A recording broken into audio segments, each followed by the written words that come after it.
In this video, I'm gonna teach you how to use Expedia for flights. It's a very easy process, so make sure to follow along. In this video, I'm gonna give you easy to follow instructions on how to properly use the Expedia search function to look for your next flight. You will be able to find all sorts of flights, one-way, return, multi-city, directly through the Expedia website or the mobile app.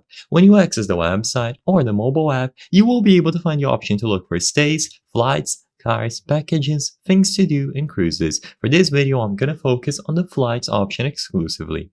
Now, you will be able to browse through round-trip, one-way, or multi-city flights, and you can choose from these four economy or class and fare options. So you have economy, premium economy, business class, and first class. Now, I'm gonna choose one-way, and then you have to set up the origin and the departure location. So include them here, you can switch them if needed, and afterwards include the departure and return date if applicable. Because I chose a one-way flight, I won't be able to set up a return date.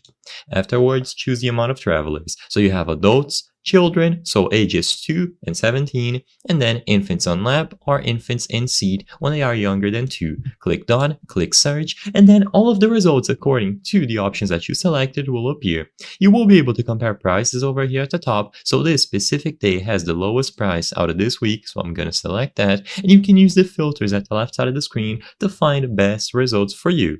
So you have a lot of filters to choose from. I'm not gonna go over all of them in this video, but regardless, you should take your time and carefully choose whatever is best for you. You can sort them by price, duration, departure, and arrival, and after you find a specific one that satisfies your need, click on it and then select the fare.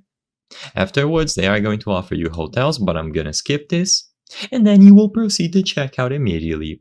You will be able to review everything. If everything looks okay, you can proceed. You can also add a better seat so you have more leg room, or you can choose a specific location and you can get extra baggage if needed. Once you are satisfied, click checkout, go to checkout if you already selected your seats, and now you can include the contact information for everyone who is going to be traveling alongside the payment method and the options to protect your flight. Once this is done, the flight will be attributed to your Expedia account and you will be able to manage it at any time.